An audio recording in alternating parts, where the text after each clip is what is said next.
শুরুতেই আমরা আসলে এই মাত্র শপথ নেওয়া নবনির্বাচিত মন্ত্রিপরিষদ, প্রধানমন্ত্রী শেখ হাসিনার নেতৃত্বে যে মন্ত্রিপরিষদ শপথ নিলেন তাদের আমরা অভিনন্দন জানাই, শুভেচ্ছা জানাই এবং আমরা আশা করি যে তাদের নেতৃত্বে আগামী 5 বছর যে বাংলাদেশ চলবে এবং সেই বাংলাদেশ এগিয়ে যাবে। বাংলাদেশে উন্নয়নের পাশাপাশি সুশাসনও নিশ্চিত হবে।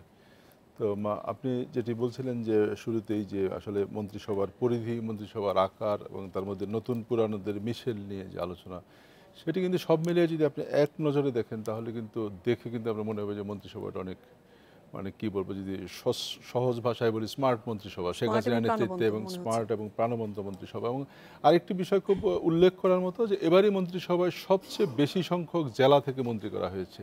এটি কিন্তু একটা ভৌগোলিক কারণেরই খুব গুরুত্বপূর্ণ বাংলাদেশের জন্য।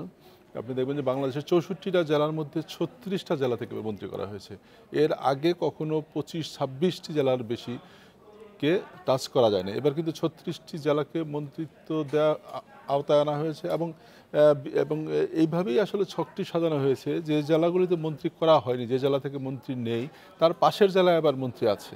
ফলে উন্নয়নটা যাতে সুষম উন্নয়ন যাতে হয়, সব জায়গায় যাতে উন্নয়নের প্রতি যাতে সবার চোখ থাকে, মন্ত্রীদের সরকারের চোখ থাকে, আমার কাছে মনে হয়েছে পরিকল্পনার বোধহয় সেভাবেই করা হয়েছে।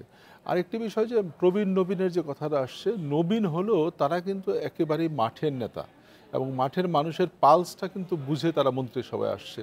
যারা অনেক বড় নেতা তারা কিন্তু মাঠে তরুণদের চেয়ে কম যান, কম যেতে হয়, কারণ তারা অনেকেই নেতাদের নেতা।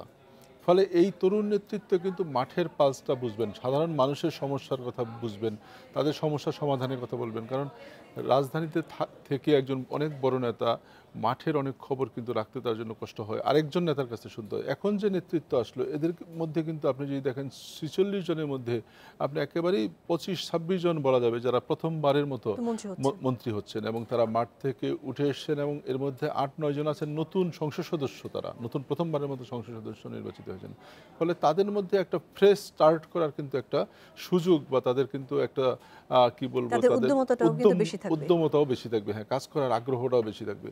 এবং এতে করে আসলে যে জিনিসটা যে মানুষের চাওয়াটা আর কি, মানুষের যে মানুষ তো সব মানুষ তাদের সমান অধিকারটা চাইবে যে দেশের অনেক উন্নয়ন হচ্ছে 10 বছরে প্রধানমন্ত্রী শেখ হাসিনার নেতৃত্বে মোটা দাগের যদি বলেন আপনি, ব্যাপক উন্নয়নের কর্মযজ্ঞ কিন্তু সারা দেশে চলছে। আপনি চলছে। পদ্মা সেতু থেকে শুরু করে মেট্রো রেল থেকে শুরু করে ফ্লাইওভার, বিদ্যুৎ খাতের ব্যাপক অর্জন, সেই সব মিলিয়ে এর পাশাপাশি এখন যেটা খুব মানুষের কাছে চাওয়ার জায়গা সেটি হলো যে সুশাসনের জায়গাটা, যে মানুষ যাতে কোনো কারণে কোনো কারো কাছে, প্রশাসনের কাছে, পুলিশ প্রশাসনের কাছে কিংবা কোনো রাজনৈতিক নেতার কাছে যাতে হেনস্থা না হয়, অপমান যাতে না হয়, তিনি গেলে যেন তার কাজটা যেন নিয়ম অনুসারে হয়, সেটি প্রশাসনের কাছে হোক, পুলিশ বাহিনীর কাছে হোক বা রাজনৈতিক নেতৃত্বের কাছে হোক, সেটি যদি ঠিক করা যায় তাহলেই কিন্তু সুশাসনটা নিশ্চিত করা যাবে। আমার কাছে মনে হচ্ছে যে প্রধানমন্ত্রী বোধহয় সেই দিকটাই এবার নজর দেওয়ার চেষ্টা করেছেন, যে মাঠ থেকে তিনি নেতাদের তুলে এনেছেন, যে মাঠের যে ভয়েসটা, মাঠের যে কণ্ঠটা তিনি তাদের কাছ থেকে যেভাবে রিফ্লেক্টটা পাবেন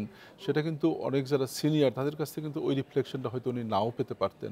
ফলে এই বিবেচনাটা হয়তো ওনার কাছে কাজ করেছে। তারপরও আওয়ামী লীগের সাধারণ সম্পাদক আজকে কিন্তু ওবায়দুল কাদের কিন্তু এটি বলেছেন, যিনি একটু আগে তিনিও শপথ নিলেন সড়ক মন্ত্রী হিসাবে।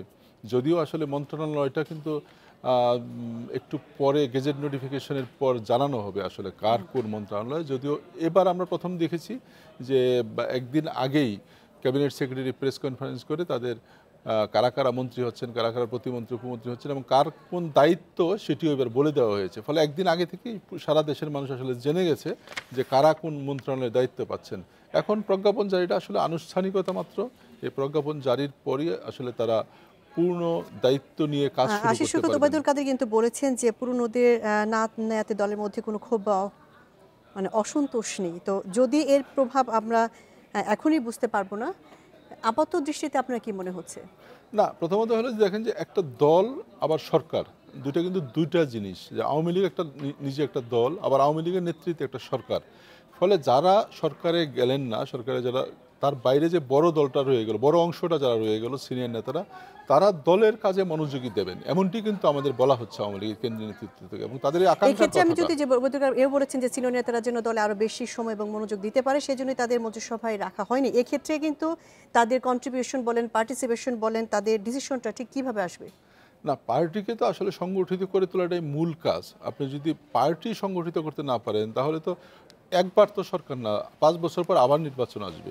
সেই নির্বাচনে আপনাকে এই সংগঠন নিয়েই কিন্তু আপনাকে সামনে এগোতে হবে, ভোট চাইতে যেতে হবে। ফলে সংগঠনকে যদি আপনি 5 বছরে শক্তিশালী করে তুলতে না পারেন, তাহলে কিন্তু সরকারের থেকে কিন্তু অনেক কিছু করা সম্ভব না। কারণ সরকার কিন্তু একটা ছকের মধ্যে চলে, এটা একটা অ্যাডমিনিস্ট্রেটিভ কাজ। কিন্তু সংগঠনে যারা থাকবেন তারা কিন্তু মাঠের কাজটা, মাঠের কণ্ঠটা বুঝে এসে সরকার, যেহেতু তার দলের সরকার, ফলে তার কিন্তু ওই কাজটা সমাধান করা তার পক্ষে সম্ভব। ফলে এই যে সিনিয়র নেতৃত্ব যারা মন্ত্রিত্বের বাইরে রইলেন, তাদের জন্য কিন্তু একটা বড় উইং খুলে গেল, যে সরকারের বাইরে দলের জন্য কাজ করা। এবং এটি কিন্তু আসলে সরকারকেই সহায়তা করবে এবং আলটিমেটলি এটি দেশকে সহায়তা করবে, দেশের মানুষকে সহায়তা করবে। ফলে আমার কাছে মনে হয় যে আসলে এই বঞ্চনার কথা আসলে যদি কেউ মনে করেন, সেটি না মনে করে তারা যদি তাদের দলীয় কাজে আসলে বেশি মনোনিবেশ করেন, তাহলে হয়তো আগামী দিনের যে নেতৃত্ব, আগামী দিনের যে ভবিষ্যৎ, দলের নেতৃত্ব, দলের ভবিষ্যৎ আসলে কিন্তু তাদের কাছেই যাবে। কারণ তাদের বাইরে তো আর আওয়ামী লীগের কোনো সিনিয়র নেতৃত্ব নাই, তারাই তো দলের নেতৃত্ব দিবেন বা সরকারের নেতৃত্ব দিবেন। আমরা পার্শ্ববর্তী ভারতেও দেখি যে অনেক প্রবীণ নেতা আছেন। আপনি দেখেন, আপনি কংগ্রেসের সভানেত্রী সোনিয়া গান্ধীর কথাও যদি আপনি চিন্তা করেন, দেখেন সোনিয়া গান্ধী কিন্তু প্রধানমন্ত্রী হলেন না, মানে দলের প্রধান হয়ে থাকলেন। মনমোহন সিংকে উনি প্রধানমন্ত্রী বানালেন, নমিনেট করলেন, দলকে উনি সংগঠিত করার চেষ্টা করলেন। ফলে মানে সবসময় যে সরকারেই সব নেতাকে যেতে হবে, সরকারই যে সবাইকে থাকতে হবে, তার কোনো কিন্তু প্রয়োজন নাই। দলকে যদি সংগঠিত করতে পারেন, দলের নেতা কিন্তু আশিস সৈকত, সরকারের আমরা চেয়ে অনেক আবারও আপনার সময় কাছে ফিরে গুরুত্বপূর্ণ আসবো। হয়ে